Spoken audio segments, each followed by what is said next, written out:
Buenas noches y bienvenidos a Historias de la Bruja. Mi nombre es Jaylin y esta noche me encargaré de que no puedan dormir. Acérquense a la hoguera y permítanme contarles un par de historias de terror que solamente una bruja podría conocer.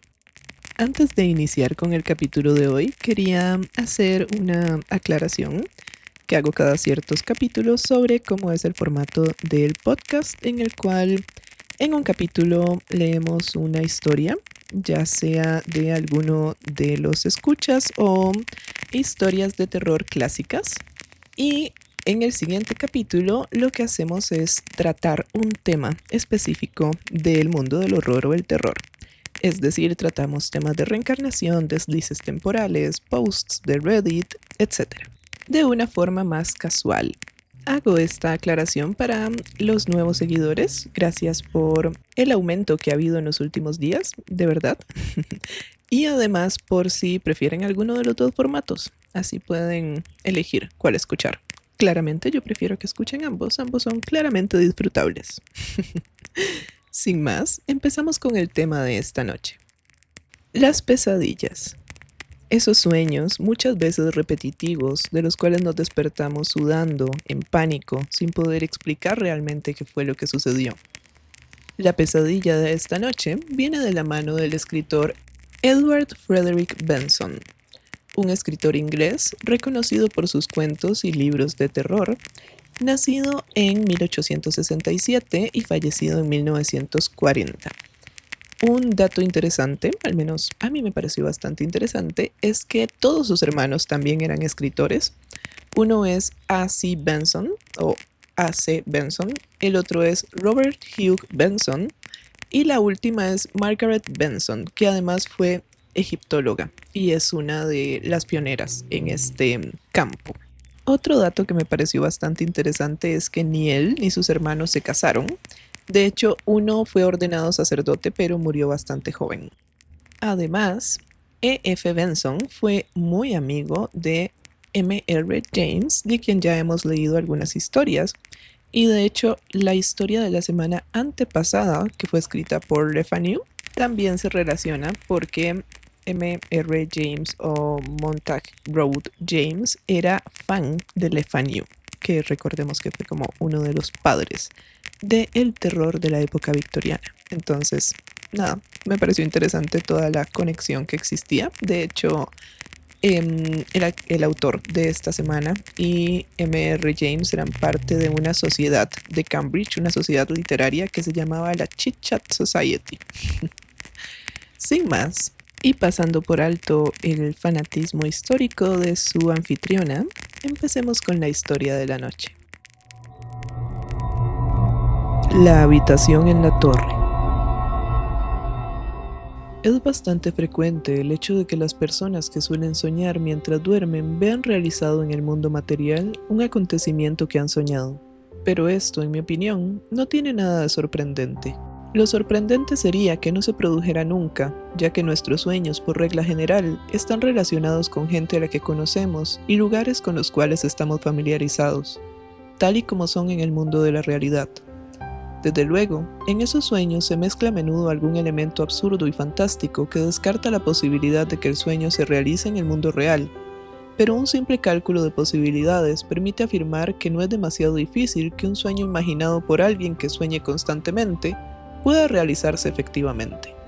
No hace mucho tiempo, por ejemplo, vi realizado un sueño al que no había dado importancia alguna y que no tuvo para mí ninguna clase de significación psíquica. Ocurrió del modo siguiente.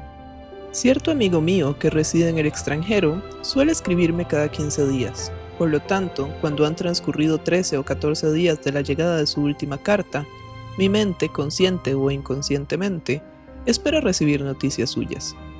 Una noche de la pasada semana soñé que al subir a mi cuarto a vestirme para la cena, oí, como suele ocurrir con frecuencia, llamar al cartero a la puerta de mi casa.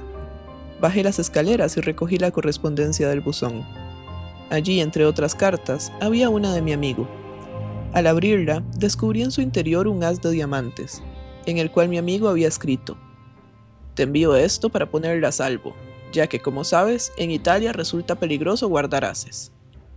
A la noche siguiente, cuando me disponía a subir a mi cuarto a vestirme para la cena, oí la llamada del cartero y obré exactamente igual que había obrado en mi sueño. En el buzón entre la correspondencia había una carta de mi amigo. No contenía el haz de diamantes. De haberlo contenido, la cosa me hubiera dado que pensar. Ahora, en cambio, no pasaba de ser una explicable coincidencia. No cabe duda de que consciente o inconscientemente, yo esperaba una carta de mi amigo y esto me sugirió el sueño. Del mismo modo, el hecho de que mi amigo no me hubiera escrito en 15 días le sugirió a él que debía hacerlo. Pero a veces no resulta tan fácil encontrar una explicación, y para el suceso que voy a contar no encuentro explicación de ninguna clase. Estuvo envuelto en tinieblas desde el principio hasta el fin. Toda mi vida he sido un soñador. Quiero decir que cada mañana al despertarme me doy cuenta de que durante la noche he vivido alguna experiencia mental. En ocasiones me parece haberme pasado toda la noche soñando las más descabelladas aventuras, casi sin excepción. Esas aventuras son de signo agradable, con frecuencia trivialidades. La que voy a contar es una de las excepciones. La primera vez que tuve cierto sueño no contaría yo con más de 16 años. El sueño fue el siguiente. Me hallaba ante la puerta de una enorme casa de ladrillo rojo, en la cual, al parecer, iba a pasar una temporada. El criado que me abrió la puerta me anunció que en aquel momento el té estaba servido en el jardín y me acompañó a través de un oscuro vestíbulo de techo bajo, con una gran chimenea en el centro de una de las paredes, hasta un jardín alegre cuyo verde césped aparecía rodeado de macizos de flores. Allí, alrededor de una mesa, había un pequeño grupo de personas, pero todas ellas me eran desconocidas excepto una. Se trataba de uno de mis compañeros de colegio llamado Jack Stone, y era evidentemente el hijo de la casa. Me presentó a sus padres y a sus 2 hermanas. Recuerdo que me asombraba el hecho de encontrarme en aquella casa, ya que con el muchacho en cuestión había cruzado escasas palabras y no suscitaba en mí grandes simpatías. Además, había dejado de asistir a nuestra escuela el año anterior. La tarde era muy cálida y en el ambiente reinaba una insoportable opresión. En el extremo más apartado del jardín se alzaba una pared de ladrillo rojo, con una verja de hierro en el centro. A través de los barrotes de la verja podía verse un alto nogal. Desde el lugar donde estaba sentado podía ver una de las estancias de la casa. Un comedor, al parecer. La mesa estaba puesta y encima de ella centelleaba el cristal y la plata. El edificio era muy largo y en uno de sus extremos se alzaba una torre de 3 pisos, la cual me pareció mucho más antigua que el resto del edificio. Al cabo de un rato, la señora Stone, que como el resto del grupo había permanecido sentada en absoluto silencio, me dijo: «Jack te acompañará a tu habitación. Te he destinado la habitación de la torre». Inexplicablemente las palabras de la señora Stone me produjeron un sobresalto. Sentí como si hubiera sabido que iban a destinarme la habitación de la torre y que ésta contenía algo espantoso e importante. Jack se puso inmediatamente en pie y comprendí que debía seguirle. Sin pronunciar una sola palabra, cruzamos el vestíbulo y empezamos a subir una larga escalera de caracol con los peldaños de madera, hasta llegar a un pequeño rellano con 2 puertas.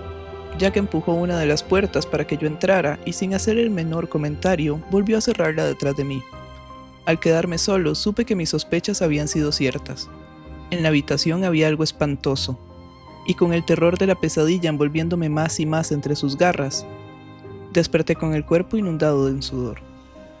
Durante 15 años me había saltado a intervalos por ese sueño o variaciones de él. La mayoría de las veces me llegaba en la misma forma. La llegada a la casa de ladrillo rojo, el té en el jardín, el mortal silencio de los reunidos en torno a la mesa, las fatídicas palabras de la señora Stone, la compañía de Jack hasta la habitación de la torre donde moraba el horror, y siempre terminaba en una pesadilla de terror por lo que había en aquella habitación, aunque nunca supe lo que era. Otras veces el sueño tenía ligeras variantes. Ocasionalmente, por ejemplo, estábamos sentados a la mesa del comedor, entrevisto por los ventanales la primera vez que tuve el sueño, pero fuese cual fuese el lugar donde estábamos, reinaba siempre el mismo silencio, la misma sensación opresiva, y el silencio quedaba siempre roto por aquellas palabras de la señora Stone. «Jack te acompañará a tu habitación. Te he destinado la habitación de la torre». Después de lo cual, esto era invariable, tenía que seguir a Jack por la larga escalera de caracol y entrar en la habitación que me infundía más y más terror cada vez que la visitaba en sueños. Otras veces me encontraba jugando a las cartas en silencio en una estancia iluminada con enormes candelabros, cuya claridad resultaba cegadora. No tengo idea de cuál pudiera ser el juego a que estábamos entregados. Lo único que recuerdo es que la señora Stone se ponía en pie y me decía: Jack te acompañará a tu habitación. Te he destinado la habitación de la torre. La habitación donde jugábamos a las cartas estaba situada junto al comedor y, como ya he dicho, estaba siempre brillantemente iluminada, en tanto que el resto de la casa permanecía a oscuras.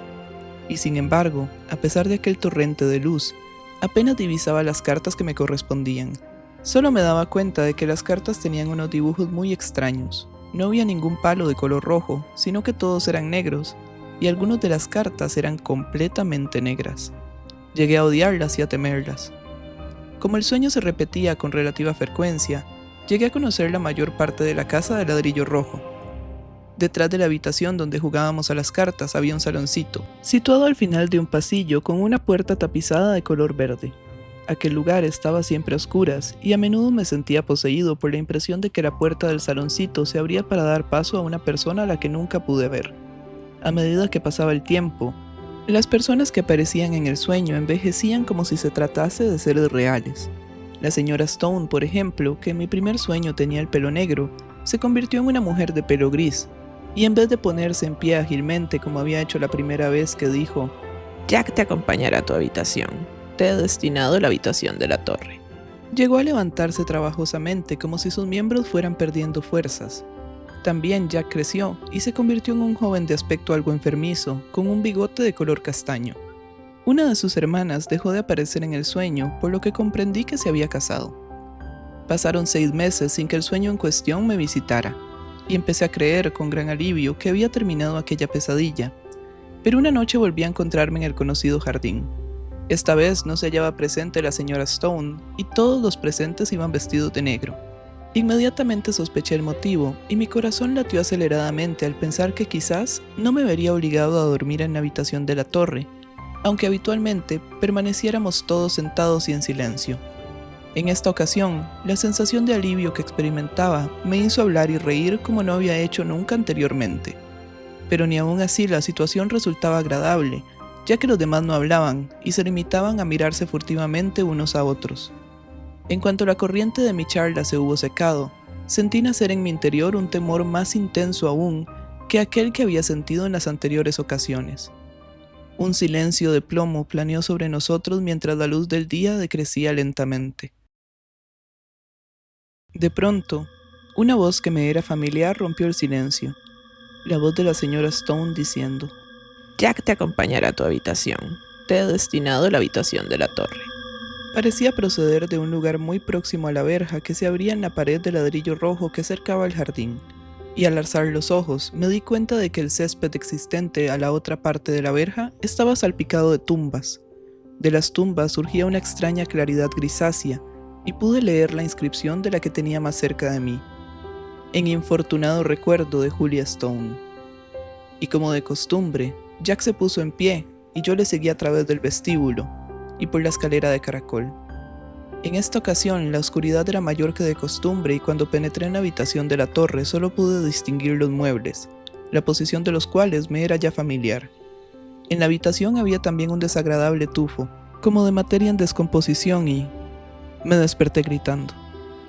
El sueño, con las variaciones y cambios que he mencionado, se me presentó a intervalos durante 15 años.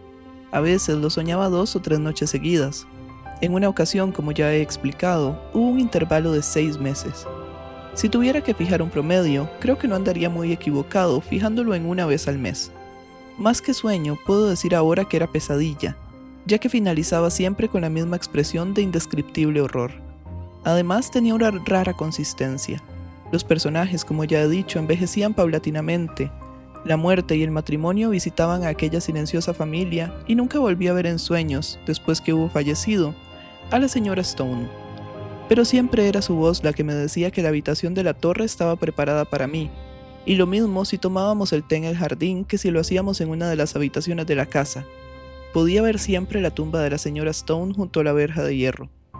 Y lo mismo ocurría con la hija casada. Habitualmente no se hallaba presente, pero un par de veces que estuvo allí iba acompañada por un hombre, que supuse debía ser su marido. Este, al igual que los demás, permanecía siempre silencioso.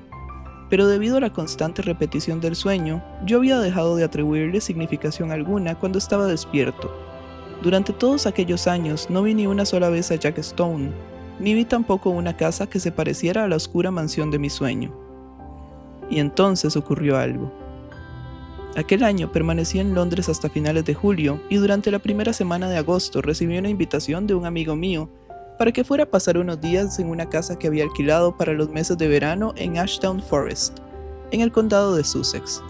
Salí de Londres temprano, ya que John Clinton me esperaba en la estación de Forest Row. Pasaríamos el día jugando golf y por la tarde iríamos a su casa. John Clinton acudió en su automóvil y a las 5 de la tarde, después de pasar un día delicioso, emprendimos el camino hacia la casa. La distancia a recorrer era de unas 10 millas. Era demasiado temprano para tomar el té en el club de golf, de modo que decidimos tomarlo cuando llegáramos a la casa de Clinton. A medida que avanzábamos, el tiempo que hasta entonces había sido excelente empezó a empeorar. La atmósfera se hizo opresiva y noté aquella indefinible sensación de ahogo que me invade cuando va a producirse una tormenta. John atribuyó mi malestar al hecho de que había perdido las 2 partidas de golf que habíamos jugado. Sin embargo, los acontecimientos mostraron que mi malestar no era infundado, aunque no creo que la tormenta que descargó aquella noche fuera la única causa de mi depresión. El camino hacia la casa era una carretera secundaria, con bastantes baches y el traqueteo del automóvil hizo que me quedase dormido.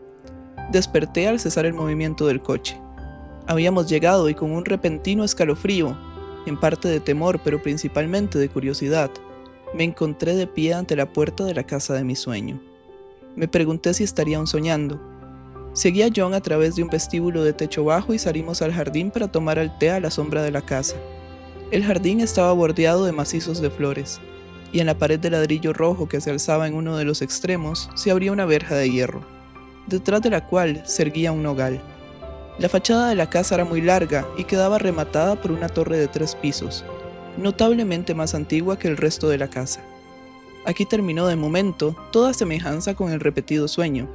La familia reunida alrededor de la mesa no tenía nada de silenciosa ni de terrible, sino que se trataba de unas personas parlanchinas y alegres, todas las cuales me eran conocidas, y a pesar del horror que siempre me había producido la escena durante mi sueño, ahora que la veía reproducida ante mis ojos no experimentaba el menor temor, pero sentía una intensa curiosidad por lo que sucedería a continuación. Cuando hube terminado de tomar mi té, la señora Clinton se puso en pie, y en aquel momento creo que supe lo que iba a decir. Se dirigió a mí y lo que dijo fue: «Jack te acompañará a tu habitación. Te he destinado a la habitación de la torre». Por espacio de unos segundos, el horror del sueño volvió a apoderarse de mí, pero la impresión se desvaneció rápidamente y no sentí otra cosa que la más intensa curiosidad. No había de pasar mucho tiempo sin que quedara ampliamente satisfecha. John se volvió hacia mí. «Está en un extremo de la casa», me dijo. «Pero creo que estarás muy cómodo. Lo tenemos todo lleno. ¿Quieres que vayamos a echarle un vistazo?» «Ah, vaya, creo que tenías razón y que va a descargar una tormenta. El cielo se está encapotando». Me puse en pie y le seguí. Cruzábamos el vestíbulo y subimos la escalera de caracol que me era tan familiar. Luego, John abrió la puerta de la habitación y entré en ella, y en aquel mismo instante la sensación de indescriptible horror volvió a apoderarse de mí.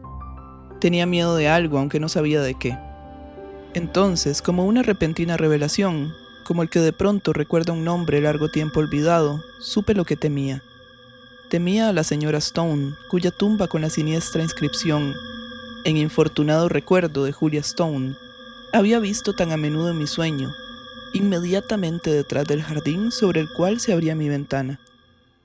Y luego, una vez más, el temor desapareció por completo y me dije a mí mismo que allí no había nada que temer. Miré a mi alrededor con una especie de sentimiento de posesión. Al fin y al cabo, la habitación de la torre y todo lo que contenía habían estado en mis sueños durante 15 años. Nada había cambiado. A la izquierda de la puerta estaba la cama, pegada a la pared con la cabecera en una esquina de la habitación. A continuación, la chimenea y una pequeña librería. Enfrente de la puerta se abrían 2 ventanas enrejadas entre las cuales se hallaba situado el tocador. En la cuarta pared podían verse el lavabo y un enorme armario. Mi equipaje había sido ya deshecho y mi traje para la cena aparecía extendido sobre la cama. Y entonces, con una repentina sensación de desaliento, observé que en la habitación había 2 objetos más visibles.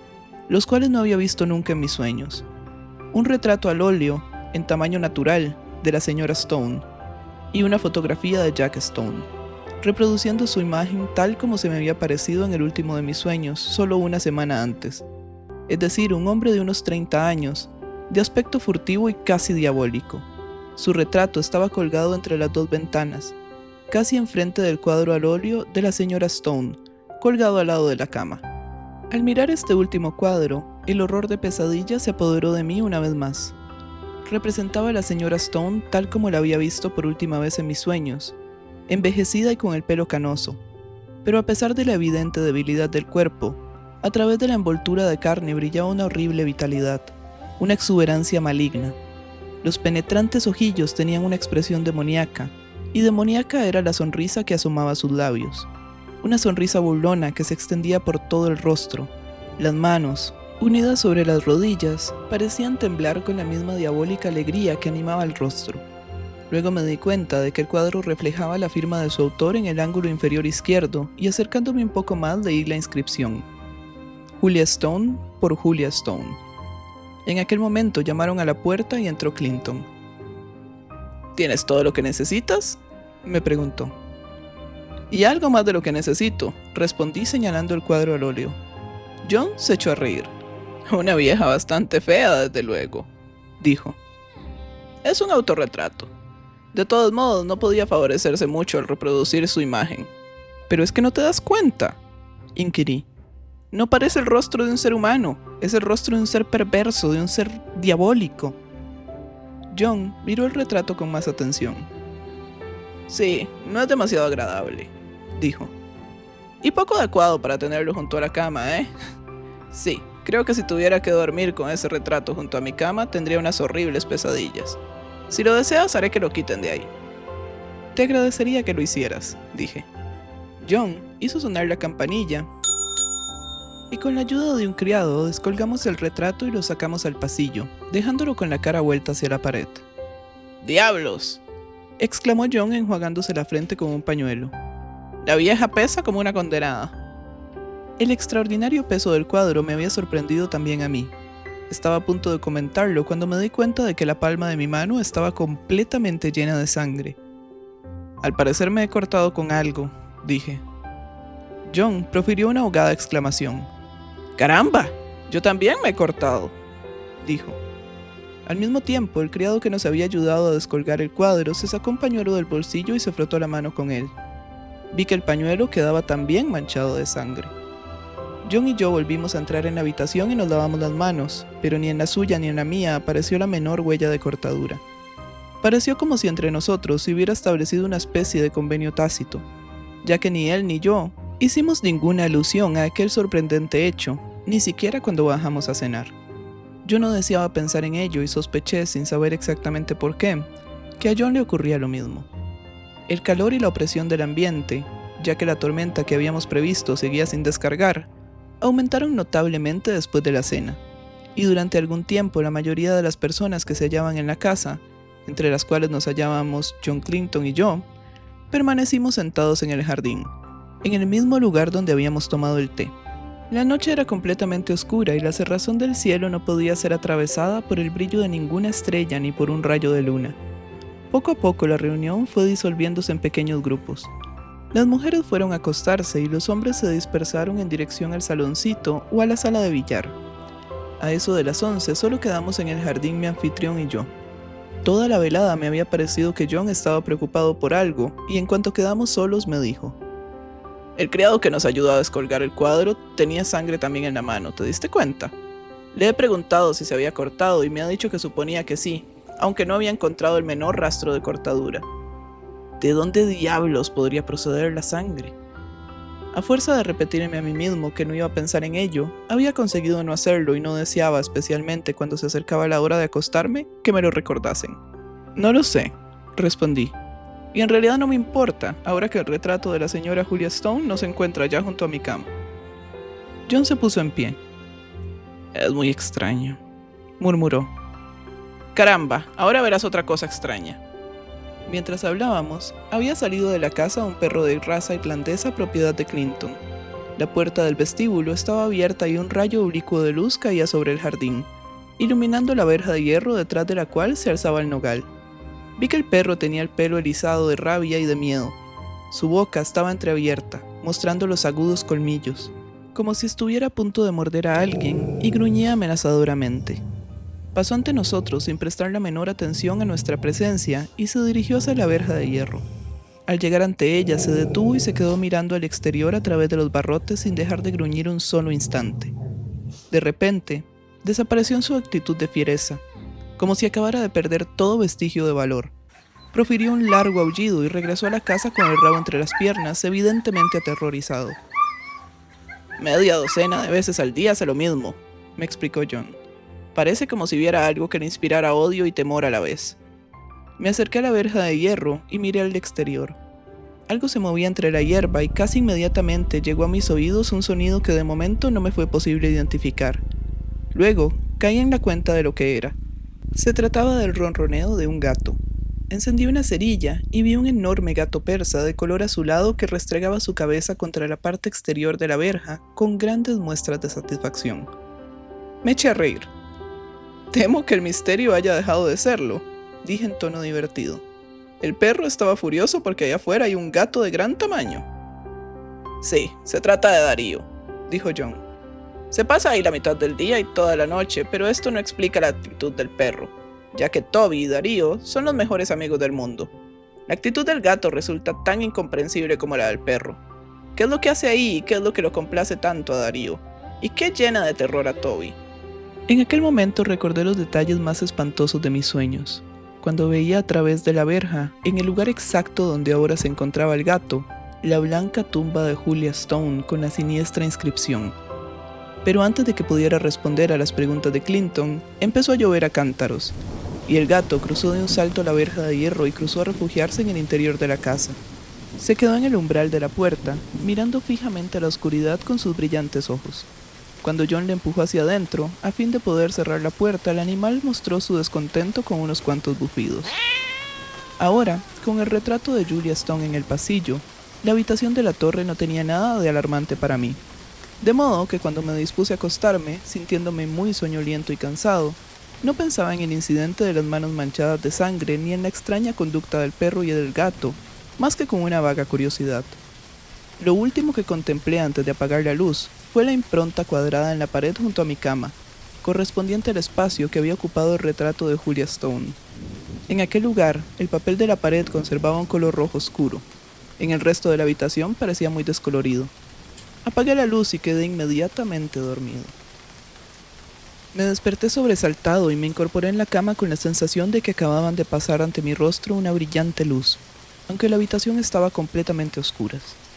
Sabía exactamente dónde estaba, en la habitación que me había horrorizado en sueños, pero ninguno de los terrores que había experimentado estando dormido de que me sentía poseído en aquel momento. Inmediatamente después, retumbó un trueno encima mismo de la casa, pero la probabilidad de que me hubiera despertado la claridad de un relámpago no tranquilizó en absoluto a mi alborotado corazón. Sabía que en el cuarto había alguien. Alcé instintivamente mi mano derecha y mis dedos tropezaron contra el marco de un cuadro colgado en la pared, muy cerca de mí. Salté de la cama, tropezando contra la mesilla de noche, y oí caer al suelo mi reloj, el candelabro y las cerillas. Pero no tuve necesidad de encender ninguna luz, ya que en aquel momento otro relámpago rasgó las nubes y a su intensa claridad pude ver que el retrato de la señora Stone volvía a estar colgado junto a mi cama. Fue solo un segundo, inmediatamente después, la habitación volvió a quedar sumida en una impenetrable oscuridad. Pero el resplandor me había permitido ver otra cosa. Una sombra inclinada sobre mi cama contemplándome. Iba vestida de blanco y su rostro era el mismo del retrato. Por encima de mi cabeza rugió el trueno. Cuando se alejó, dejando la habitación sumida de nuevo en un mortal silencio, oí que algo se acercaba a mí, y lo que es más horrible aún, percibí un intenso olor a putrefacción. Y luego una mano se posó en mi hombro, y sentí muy cerca de mis oídos una agitada respiración. Y en aquel momento supe que lo que estaba junto a mí, aunque podía ser percibido por el tacto, por el olfato, por el oído, por la vista, no era ya de este mundo, sino algo que había abandonado el cuerpo y que tenía poder para manifestarse. A continuación, una voz que me resultaba muy familiar dijo: Sabía que vendrías a la habitación de la torre. Te he esperado durante mucho tiempo. Al fin has venido, y esta noche es para mí de celebración. Y muy pronto celebraremos juntos, tú y yo. Y la agitada respiración se acercó un poco más a mí. Pude percibirla sobre mi garganta. En aquel instante, el terror que había paralizado hasta entonces mis miembros se resolvió en un salvaje estallido. Agité bruscamente mis brazos y piernas, y oí una especie de lamento animal al tiempo que un cuerpo blando se desplomaba junto a la cama. Di un paso adelante, con el temor de pisar lo que había tendido a mis pies, y la suerte quiso que mi mano fuera a apoyarse en el tirador de la puerta. Un segundo después corría por el pasillo, alejándome de la habitación. Casi en el mismo instante oí abrirse la puerta en la planta baja y vi a John Clinton con un candelabro en la mano, que subía por la escalera de caracol. ¿Qué ocurre?, inquirió. Dormía en el cuarto que cae abajo del tuyo y oí un ruido como si... ¡Dios santo! Tienes el hombro lleno de sangre. John Clinton me contó más tarde que me quedé inmóvil, temblando como la hoja de un árbol. En mi hombro aparecía una marca maciza roja, como si alguien hubiera apoyado en él una mano cubierta de sangre. Está allí, murmuré, señalando la habitación que acababa de abandonar. Es ella, y el retrato también está allí, colgado en el mismo lugar de donde lo sacamos. John se echó a reír. Vamos, amigo mío. Debes haber tenido una pesadilla, dijo. Me apartó a un lado y abrió la puerta, mientras yo permanecía inmovilizado por el terror, incapaz de detenerle, incapaz de pronunciar una sola palabra. ¡Ah! ¡Qué olor más horrible!, murmuró John. A continuación, se produjo un gran silencio. John había cruzado la puerta. Un instante después salía de nuevo tan pálido como yo. Se recostó en la pared del pasillo. Sí, el retrato está allí, dijo. Y en el suelo hay una cosa manchada de tierra como un ataúd. Vámonos de aquí, rápido. No sé cómo conseguí bajar la escalera de caracol. Todo mi cuerpo temblaba, poseído por un horror que era más del espíritu que de la carne. John me sostenía del brazo, aunque también él lanzaba fugaces miradas de pánico hacia la parte superior de la escalera. Por fin llegamos a su habitación, situada debajo de la que me habían destinado, y allí le conté a mi amigo lo que acabo de describir en estas páginas. Algunos de mis lectores habrán sospechado ya cuál es el final de este relato. Me refiero a los que recuerdan aquel inexplicable asunto ocurrido en West Folly, hace unos 8 años, cuando se intentó por 3 veces dar sepultura al cadáver de una mujer que se había suicidado. Al cabo de unos días de haberla enterrado, se encontraba el ataúd fuera de la tumba. Después del tercer intento, y como no convenía en modo alguno dar publicidad a aquel desdichado suceso, el cadáver fue enterrado fuera del cementerio, en tierra sin bendecir. El cadáver fue enterrado junto a la verja de hierro del jardín de la casa donde aquella mujer había vivido. La mujer se había suicidado en una habitación del piso superior de la torre de aquella misma casa. El cadáver fue enterrado de nuevo en secreto, y al transportar el ataúd se descubrió que estaba lleno de sangre. La mujer se llamaba Julia Stone.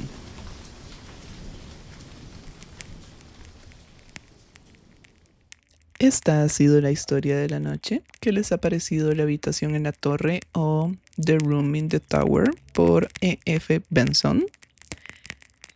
A mí me parece un excelente inicio o puerta de entrada al tema de las pesadillas. Podemos empezar a hacer una serie, como hicimos con fantasmas y con ese tipo de cosas, con Reddit también.